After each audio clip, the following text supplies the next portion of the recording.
Dear students, हमारा आज का टॉपिक है framing the constitution the beginning of a new era. Theme 15, class 12, book 3।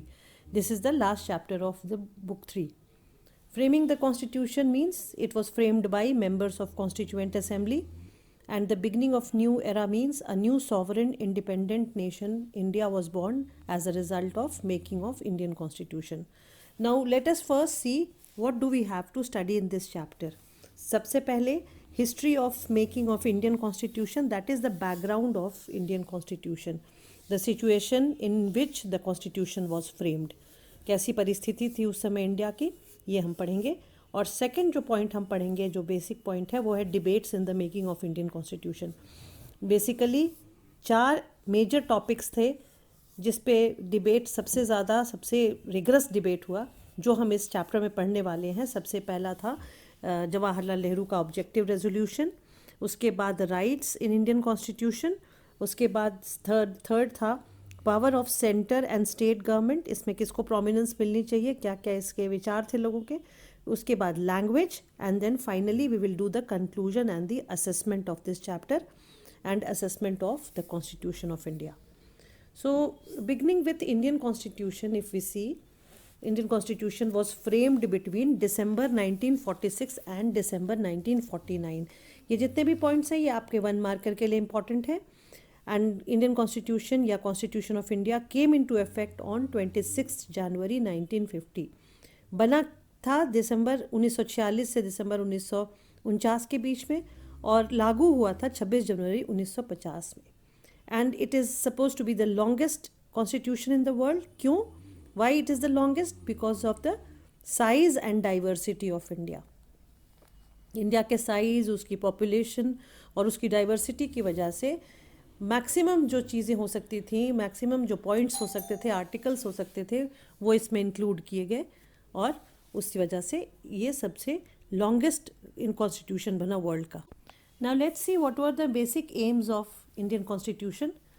2 main M थे इसके, या 2 मेन आइडियाज़ थे जिसके तहत ये बना था। पहला था welfare state, which means to heal wounds of past and present, to bring all Indians of different caste, class etcetera together. Welfare state का मतलब हर किसी का ख्याल रखना, सबके पुराने जो दर्द थे उसको ख़त्म करना, जो पार्टीशन का पेन था, या जो स्लेवरी का पेन था, या जो ब्रिटिश गवर्नमेंट के अंडर रहने का पेन था, जो बैकवर्डनेस था, जो कास्ट और क्लास का डिफरेंस था, पिछड़ापन था, जाति प्रथा का जो प्रॉब्लम था, ये सबको दूर करना, under which head welfare state. और दूसरा जो एम था इंडियन कॉन्स्टिट्यूशन का, वो था democracy, to nurture democratic institution after the suffering of British culture of hierarchy. यानी ब्रिटिशर्स ने जो 200 साल गुलाम बना के रखा था इंडिया को, उसके बाद इंडिया को डेमोक्रेसी देना, या इंडिया को डेमोक्रेसी ग्रांट करना, ताकि सबको इक्वल राइट्स मिल सके, बराबरी का अधिकार मिल सके।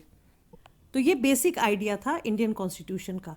अब एक बार स्ट्रक्चर देख लेते हैं कॉन्स्टिट्यूएंट असेंबली का। कॉन्स्टिट्यूएंट असेंबली क्या थी? जिसने फ्रेम किया था इंडियन कॉन्स्टिट्यूशन को, जिसमें मेंबर्स थे और इन्होंने मिलके फ्रेम किया था। इसको एक बार देख लेते हैं, स्टडी कर लेते हैं स्ट्रक्चर ऑफ कॉन्स्टिट्यूएंट असेंबली को। Constituent assembly had 300 members in all. It had 11 sessions. It went for 165 days, 389 members, 292 representative of provinces who were elected, 93 from princely state, 4 Delhi, Ajmer, Marwar, Coorg, यहाँ से 4 लोग थे, और 284 साइंड द इंडियन कॉन्स्टिट्यूशन। तो इसमें जो relevant आपके चैप्टर का है, that will only come as your question. चलिए स्टार्ट करते हैं फर्स्ट सेगमेंट से, हिस्ट्री और background of Indian constitution. Question 5 NCERT back question, या क्वेश्चन ऑन पेज 410, जिसमें डिस्कस का क्वेश्चन है। इसमें what historical forces shaped the vision of the constitution, और what was the situation that India was facing at the time of framing of the constitution. तो ये 2 question, एक question है जो 2 तरीके से पूछा जा सकता है। इसका आंसर देखते हैं। There are many points for the background of Indian constitution.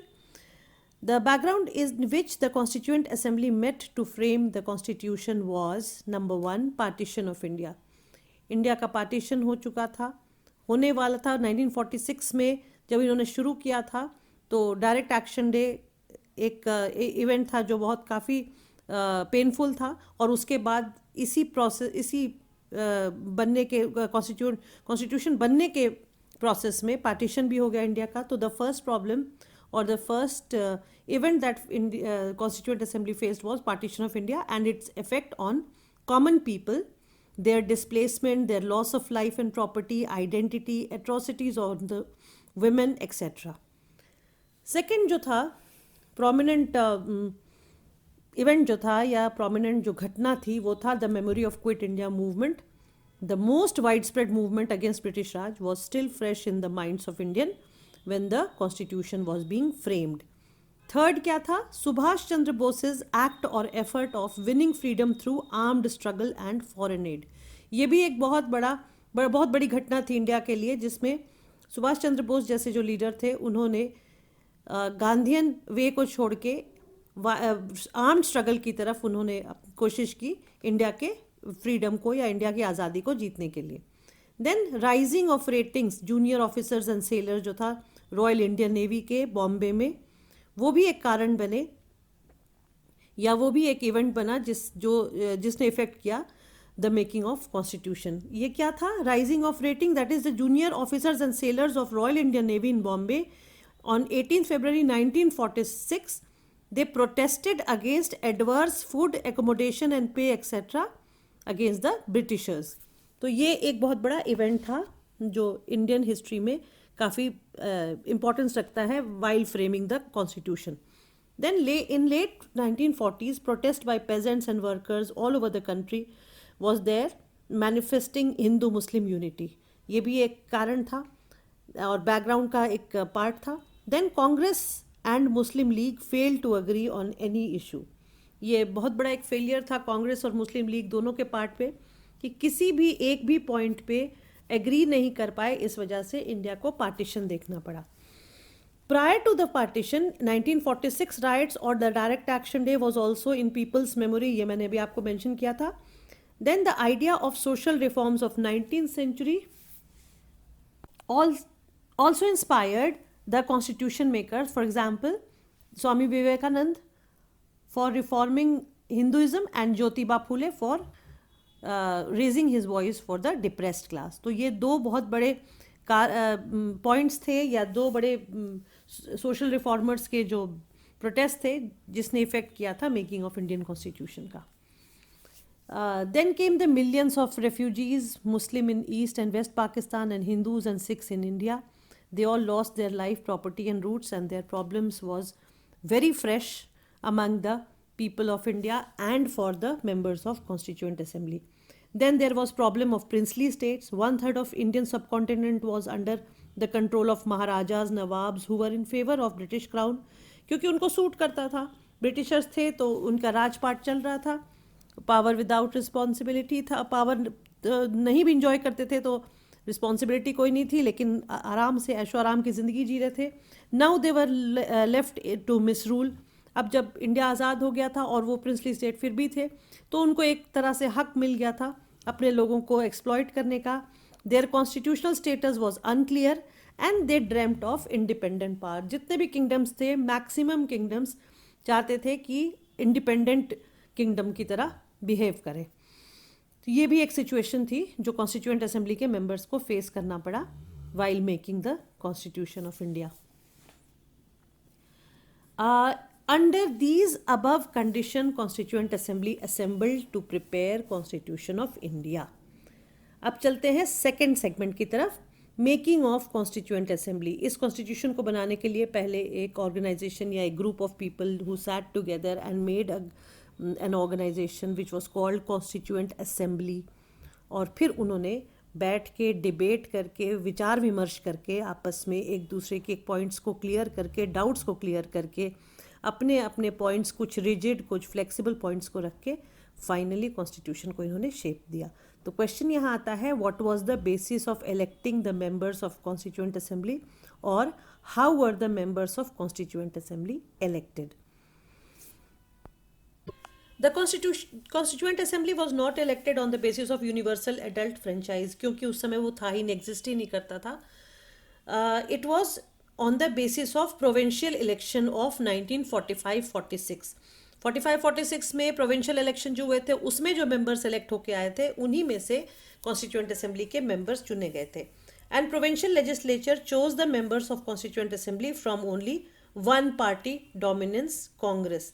इसका क्या रीज़न था, क्यों सिर्फ कांग्रेस के ही लोग चुने गए कॉन्स्टिट्यूएंट असेंबली में, और कुछ नॉन कांग्रेस पीपल भी थे, लेकिन मेजॉरिटी जो 82% मेजॉरिटी थी वो कांग्रेस की ही थी कॉन्स्टिट्यूएंट असेंबली में. रीज़न क्या था? सबसे पहला रीज़न था इन 1946 election Congress swept general seats, Muslim league swept Muslim reserved seat, and Muslim league boycotted constituent assembly because they were demanding for Pakistan. Muslim league को अब कोई लेना देना नहीं था इंडिया के कॉन्स्टिट्यूशन या इंडिया के किसी और पार्ट से, किसी और प्रॉब्लम से, क्योंकि उन्हें अब पाकिस्तान चाहिए था तो वो उन्होंने बॉयकॉट कर दिया कॉन्स्टिट्यूएंट असेंबली को. अच्छा, इन्हीं में से जो सोशलिस्ट लीडर्स थे they were initially reluctant to join the constituent assembly. वो नहीं चाहते थे as they believe that it was a British creation. वो जानते थे कि 1935 के गवर्नमेंट ऑफ इंडिया एक्ट पे प्रोविंशियल इलेक्शन हुआ है और फिर उसी के बाद कॉन्स्टिट्यूएंट असेंबली उन्हीं मेंबर्स के द्वारा फ्रेम की गई है या बनाई गई है. इस वजह से जो सोशलिस्ट थे वो इसके अगेंस्ट थे. Therefore 82% of constituent assembly members were from Congress party. अब कैरेक्टरिस्टिक एक बार देख लेते हैं कांग्रेस पार्टी का. जो 82% मेंबर्स थे, क्या वो सारे लाइक माइंडेड थे? क्या वो सब मिलके एक डिक्टेटरशिप जैसा माहौल बना रहे थे, या लिबरल थे, सेक्युलर थे? Let's see what was the real scenario. तो इसमें इसको जानने के लिए हमें characteristic feature of Congress party को जानना बहुत ज़रूरी है. उनका सबसे बड़ा जो फीचर था कांग्रेस पार्टी का वो था प्लूरलिस्टिक. कांग्रेस पार्टी में हर तरह के वॉइसेस, हर तरह की आइडियोलॉजीज थी. So pluralistic with many voices and ideologies. बहुत सारे आइडियाज़ थे, बहुत सारे विचार थे, अलग अलग तरह के लोग थे. कैसे थे? सोशलिस्ट भी थे, फेवरिंग लैंडलॉर्डिज्म वाले लोग भी थे, सेक्युलर भी थे और कम्युनल भी थे. तो हर तरह के लोग थे. इसलिए जितने भी डिबेट्स हुए वो खुल के काफ़ी सारे पॉइंट्स पे, काफ़ी सारे बिंदुओं पे डिबेट हुए, और उसके बाद जो चर्न होके या जो निकला, जो विचार निकले या जो पॉइंट्स निकले वो अप्रोप्रिएट थे कॉन्स्टिट्यूशन मेकिंग के लिए. अब यहाँ पे एक क्वेश्चन अब देख लेते हैं. So how Congress achieve consensus on different issues. जब इतने डिफरेंट डाइवर्स माइंड के लोग थे, सोशलिस्ट भी थे, लैंडलॉर्डिज्म फेवर करने वाले लोग भी थे, सेक्युलर भी थे, कम्युनल भी थे, तो कांग्रेस ने ओवरऑल कैसे कंसेंसस अचीव किया? There were different ways in which Congress achieved consensus on various issues. Number one, through debating ideas in public, through negotiating their differences. Public also influenced through newspapers, criticism and consensus. उसी समय से India की public को involve किया गया. Journal या paper में जो आर्टिकल्स निकलते थे उसके थ्रू उनके विचार रोज़ के हिसाब से पढ़ के उसको इकट्ठा करके उसके ऊपर विचार विमर्श करके, प्लस जो लोग कॉन्स्टिट्यूएंट असेंबली में थे वो भी आपस में अच्छे से नेगोशिएट करके किसी भी कंक्लूजन पे आते थे. So on what major issues public gave their opinion and demand. जो पब्लिक न्यूज़पेपर में अपने विचार दे रही थी, क्रिटिसाइज कर रही थी, उसने कौन कौन से ओपिनियन दिए ये देखते हैं हम.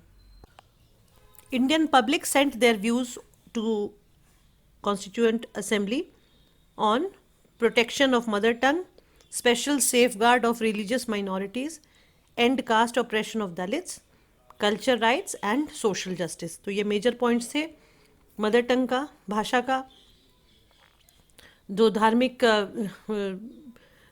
जो माइनॉरिटीज़ थी या जो अल्पसंख्यक लोग थे उनके लिए, फिर जो दलित का ऑपरेशन हो रहा था, दलित पर जो अत्याचार हो रहा था उसके लिए, फिर जो उनके सांस्कृतिक जो राइट्स थे या अधिकार थे, और उसके बाद सामाजिक न्याय. तो ये सारे जो पॉइंट्स थे इन पे जो इंडियन पब्लिक थी वो अपने व्यूज़ सेंड करती थी थ्रू न्यूज़पेपर्स एंड जर्नल्स.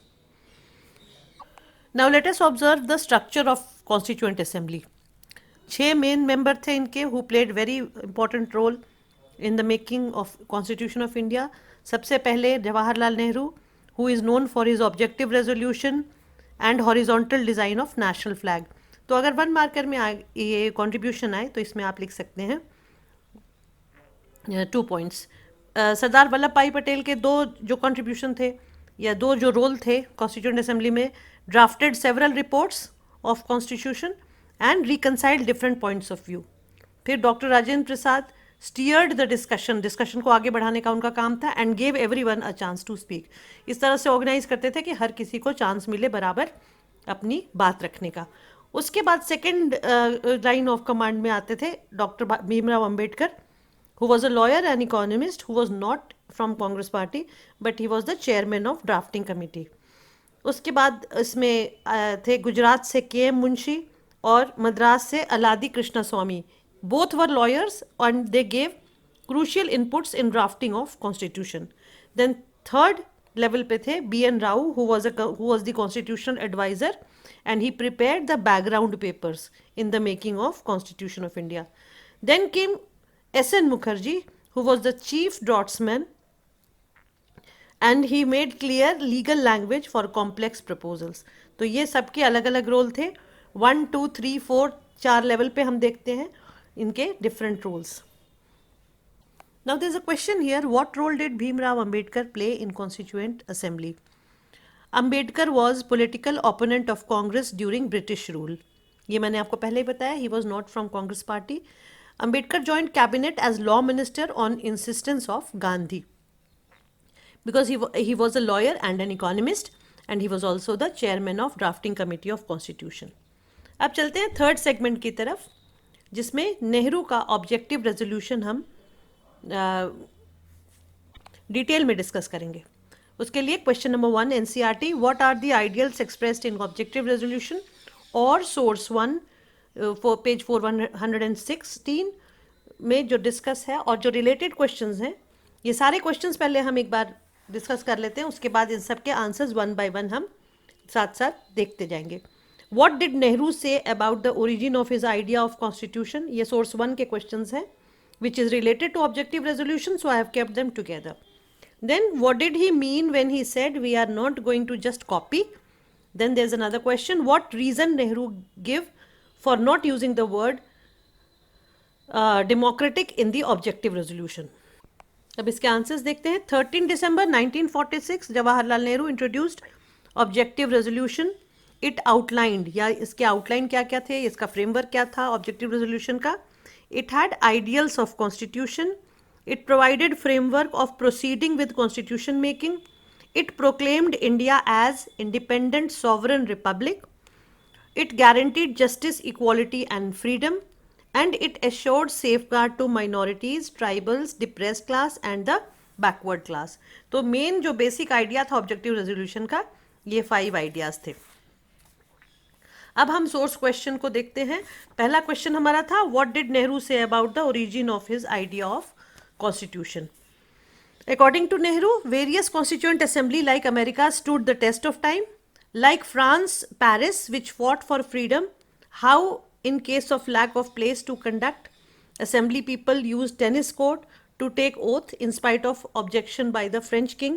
ये एग्जाम्पल्स नेहरू ने दिए थे जब वो ऑब्जेक्टिव रेजोल्यूशन के ऊपर बोल रहे थे कि जिस तरह से फ्रांस में जगह की कमी होने की वजह से टेनिस कोर्ट में लोगों ने ओथ ले लिया था, क्योंकि उन्हें भी डेमोक्रेसी और रिपब्लिक की बहुत चाहत थी, और उस वजह से वो किसी भी at any cost they wanted to give shape to it. Then further Nehru claimed that Indian Constituent Assembly had gathered in the same spirit and learned from them. मुश्किल समय इंडिया के लिए भी था। कॉन्स्टिट्यूएंट असेंबली जब मिली थी, साथ इकट्ठी हुई थी, उस समय इंडिया आज़ाद नहीं था, इंडिपेंडेंट नहीं था, तो नेहरू ने इसीलिए ये एग्जाम्पल दिया कि ऐसी एडवर्स कंडीशन में हम लोग भी मिले हैं और हमें भी उससे सीखना चाहिए। Nehru also mention the Russian revolution leading to the making of USSR. तो नेहरू ने 3 एग्जाम्पल दिए, अमेरिका का कॉन्स्टिट्यूशन मेकिंग का, देन फ्रांस का, उसके बाद रशियन रेवोल्यूशन का। अब देखते हैं second question, what did he mean, what did Nehru mean when he said we are not going to just copy. He meant that India will seek to improve upon all these systems and political system adopted for India should suit the temperament of people. Nehru के हिसाब से जो भी अलग अलग constitution से idea ले रहे थे, वो ब्लाइंडली कॉपी उसको नहीं करना था, उसमें जो इंडियन पीपल को सूट करता था वो पॉइंट्स उनको और इम्प्रोवाइज करके या इम्प्रूव करके उसमें इंक्लूड करने थे, और पीपल शुड बी हैप्पी और people should be satisfied with the constitution, ये उनका मेन एम था. थर्ड क्वेश्चन था, what reason did Nehru give for not using the word democratic in the objective resolution? Nehru did not use the word democratic because he felt that the word republic contained democratic, and Nehru did not want to use unnecessary words. Nehru proclaimed to have given economic democracy. He also believed for India to follow socialism. तो नेहरू के 4 ideas थे democracy या democratic word को नहीं use करने का. जो वो चाहते थे, वो कहना चाहते थे कि रिपब्लिक में ही डेमोक्रेटिक जो आइडिया है वो इंक्लूडेड होता है. अननेसेसरी वर्ड्स वो भरना नहीं चाहते थे. उनके लिए इकोनॉमिक डेमोक्रेसी बहुत ज़्यादा इंपॉर्टेंट थी और वो विश्वास करते थे कि people of India will follow socialist idea. और conclusion according to Nehru was objective of Indian constitution would be to fuse liberal idea of democracy with socialist idea of economic justice. Nehru के हिसाब से अगर socialist idea of economic justice नहीं किया गया, social justice नहीं किया गया, तो वेलफेयर स्टेट नहीं बन पाएगा. तो जो लिबरल आइडिया डेमोक्रेसी के हैं उसके साथ ज़रूरी था इकोनॉमिक जस्टिस को सोशलिस्ट आइडिया के साथ इंक्लूड करना. Nehru suggested that form of democracy had to be detailed through deliberations. Deliberation का मतलब सोच विचार. तो वो ये चाहते थे कि कोई भी पॉइंट डेमोक्रेसी का जो हो उसको बहुत ध्यान से सोच विचार के उसमें इंक्लूड करना चाहिए इंडियन कॉन्स्टिट्यूशन में. ऑब्जेक्टिव रेजोल्यूशन के ऊपर अलग अलग जो लीडर्स थे उन्होंने अपने अपने विचार रखे थे. सबसे पहले हम देखेंगे सोमनाथ लाहिरी को क्या कहना था ऑब्जेक्टिव रेजोल्यूशन के बारे में. सोर्स 2 के उसके लिए आपको रेफर करना होगा और the question that will suit this source will be और it will be included in this source will be who was Somnath Lahiri, why did Lahiri congratulate Nehru, why did Lahiri say absence of constitution means dependence on British, then why did he feel that the final power was still with British under British guns, then explain the views of Sardar Vallabhbhai Patel and what did Lahiri demand. Somnath Lahiri के ऊपर ये इतने question और एक question Sardar Patel पे. तो पहला question, who was Somnath Lahiri? Somnath Lahiri was a communist leader and a member of constituent assembly. Second question, why did he congratulate Nehru?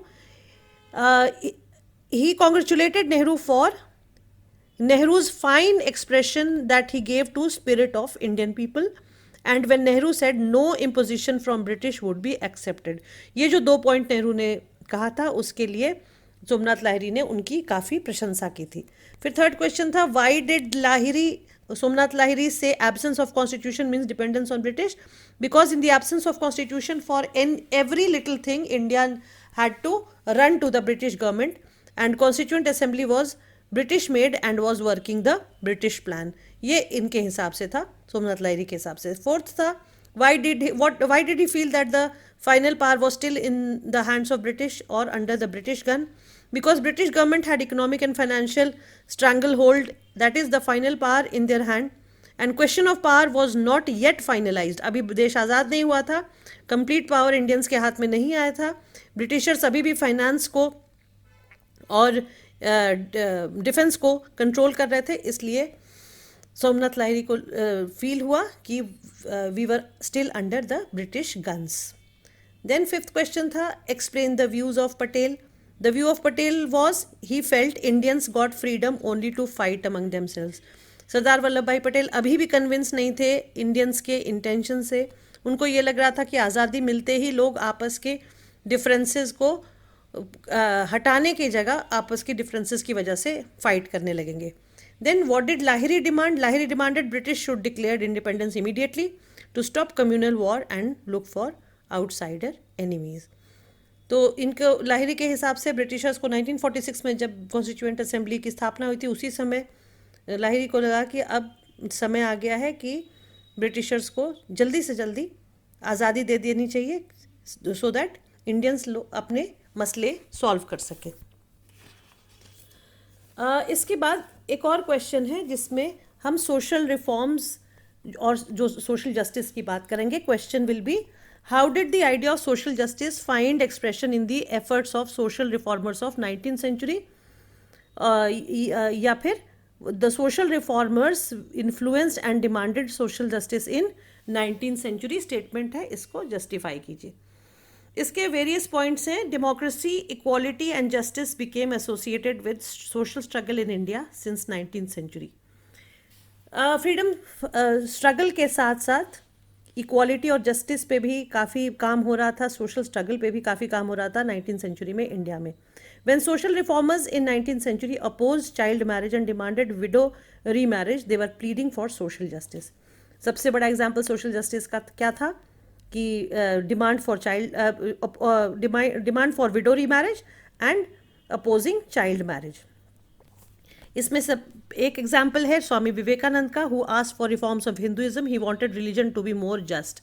जो डिफरेंसेस थे हिंदुइज्म में उसको वो खत्म करना चाहते थे स्वामी विवेकानंद, और उस वजह से उन्होंने ये आवाज़ उठाई थी. Then Mahatma Phule from Maharashtra pointed to suffering of depressed caste. He demanded social justice. When communist and socialist organized workers and peasants, they were demanding social and economic justice. Then the national movement against oppressive British was struggle for democracy and justice, for citizens' right and equality. So ये जो चीज़ें थी, ये अलग अलग point of time में जो अलग अलग ग्रुप्स ने सोशल जस्टिस का डिमांड किया था, reformers like Vivekananda and Mahatma Phule, इन लोगों के वजह इन लोगों का जो बहुत बड़ा एग्जाम्पल था ये सोशल जस्टिस को इम्प्लीमेंट करने का इंडिया में when constitution was being made. As a result of these demands for more representation a series of acts for constitutional reforms were passed. अब ब्रिटिशर्स को लगने लगा कि अब टाइम आ गया है कि थोड़े रिफॉर्म्स लाए जाए, कुछ ऐसे एक्ट्स बनाए जाएं जिससे इंडियंस को लगे कि उनका रिप्रेजेंटेशन बढ़ रहा है और उनके सिस्टम में, उनके सोशल सिस्टम में रिफॉर्म्स आ रहे हैं. और इस वजह से series of acts were passed. सबसे पहला जो था वो 1909 गवर्नमेंट ऑफ इंडिया एक्ट, उसके बाद 1919 government of India act and then 1935 government of India act. तो ये सब सीरीज ऑफ एक्ट्स थे जिसको कोशिश की गई सोशल जस्टिस को आगे बढ़ाने के लिए या कॉन्स्टिट्यूशनल रिफॉर्म्स लाने के लिए इंडिया में. Now let us understand about these acts one by one. Government of India Act 1909 was also called Morley-Minto Reform. Morley कौन था? The Secretary of State. Minto कौन था? The Viceroy of India. उसके बाद 1919 का जो गवर्नमेंट ऑफ इंडिया एक्ट था उसको मॉन्टेग्यू चेम्सफोर्ड एक्ट या मॉन्टफोर्ड रिफॉर्म भी कहा जाता है, जिसमें अगेन मॉन्टेग्यू जो था वो सेक्रेटरी ऑफ स्टेट था और चेम्सफोर्ड जो था वो वाइस रॉय था. क्वेश्चन है यहाँ पे, how did the British enlarge the space for Indian representation और participation in provincial government, what were its limitations? और question can be asked in a different way, mention the various acts passed by British government to increase the participation of Indians in provincial government, what were its limitation? Freedom struggle धीरे धीरे काफ़ी prominent होता जा रहा था, काफ़ी popular होता जा रहा था. People were more and more people were aware now of their rights and they were demanding it from the British. इस वजह से ब्रिटिशर्स ने इन चीज़ों को शेप देने के लिए ये एक्ट्स को पास किया और इसकी कुछ लिमिटेशंस भी थी. A number of acts were passed in 1990, 1909 and 1935 enlarging the space for Indian participation. As I said, पहला गवर्नमेंट 1909 का नहीं, आप इसमें आपके जो चैप्टर में है उसको हम मेनली 1919 और 1935 को डिस्कस करेंगे. तो पहला government of India act 1919, Montford reforms designed by Edwin Montagu who was the secretary of state and Chelmsford who was the viceroy of India, to enlarge the space for Indian participation in provincial government, to introduce self governance to India, to execute made partly responsible to provincial legislature in 1919. The executive was made partly responsible. Second था Government of India Act 1935. इसमें क्या था? The executive was made almost entirely responsible to provincial legislature. तो basic difference दोनों में क्या था? उसमें पार्टली रिस्पॉन्सिबल बनाया गया था, इसमें entirely रिस्पॉन्सिबल बनाया गया था. Elections were held in 1937 under Government of India Act of 1935 and Congress came to power in 8 out of 11 provinces. अब एक साथ देखते हैं इनके लिमिटेशंस क्या थे. Limitations of these laws were, सबसे पहला, they were enacted by colonial government and not debated और फॉर्मुलेटेड बाय इंडियंस. इंडियंस का कोई से नहीं था, उन्होंने कोई अपने विचार नहीं रखे थे, जैसा सूट किया वैसा कॉलोनियल गवर्नमेंट या ब्रिटिश गवर्नमेंट ने इंडिया के लिए उसको फ्रेम कर दिया. Then the electorate expanded by but remained limited to 10% to 15% of adult population. जिन्होंने वोट दिया था वो भी सिर्फ 10 to 15% इंडियंस थे. कोई यूनिवर्सल एडल्ट फ्रेंचाइज को नहीं फॉलो किया गया था, और legislature acted within the framework of colonial rule and reported to British governor. ये भी एक प्रॉब्लम थी कि इनको जो राइट्स मिले थे वो सिर्फ नेम सेक के थे.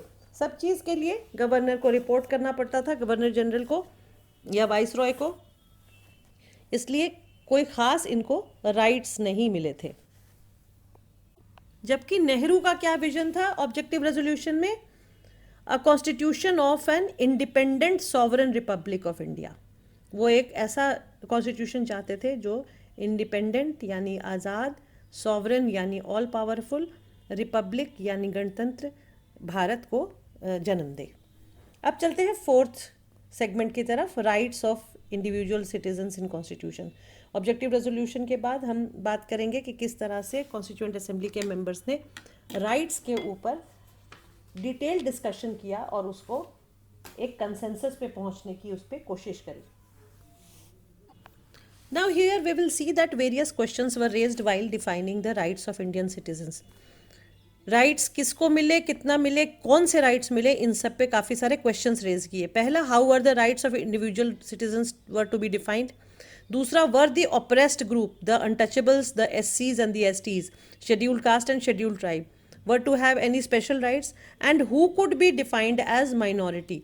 उसके अलावा आपको क्वेश्चन नंबर 2 और क्वेश्चन नंबर 6 NCERT का 1 by 1 देखना है. क्वेश्चन 2 है, how were the terms minority defined by different groups, and question 6, discuss the different arguments made in favor of protection of the oppressed groups, that is SC/ST. Question 2 जो है वो religious minority की बात करता है, और question 6 जो है वो ऑप्रेस्ड कास्ट की बात करता है, शेड्यूल्ड कास्ट, शेड्यूल्ड ट्राइब्स और जो अनटचेबल्स थे उनके बारे में. So one by one we will take up these questions and try to understand this segment. With the anticipation of independence, different groups expressed their will in different ways and made different demands. लोगों को लग रहा था कि अब independence कभी भी मिल सकता है, तो अलग अलग जो ग्रुप्स थे वो अलग अलग अपने डिफरेंट तरीके से, अलग अलग तरीक़ों से अपने मंशाओं को या अपने डिमांड्स को सामने रख रहे थे. सबसे पहले क्वेश्चन 2 देखते हैं, सेपरेट इलेक्टोरेट के बारे में. As I said, question 2 deals with religious minority.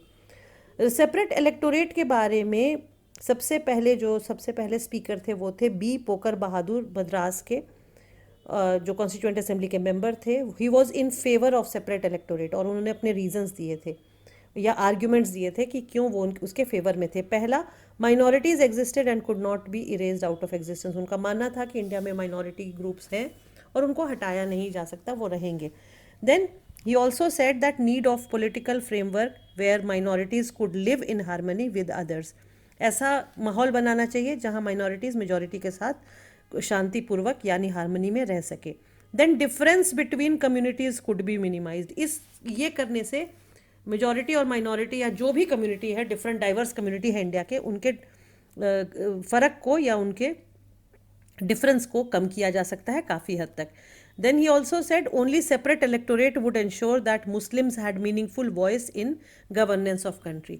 इसके लिए बी पोकर बहादुर चाहते थे कि सेपरेट इलेक्टोरेट को लागू किया जाए, जिससे मुस्लिम्स को राइट्स मिल जाए या वॉइस मिल जाए इसमें गवर्नेंस ऑफ कंट्री में. उनकी बात को लोग सुनना शुरू कर दें और मानना शुरू कर दें.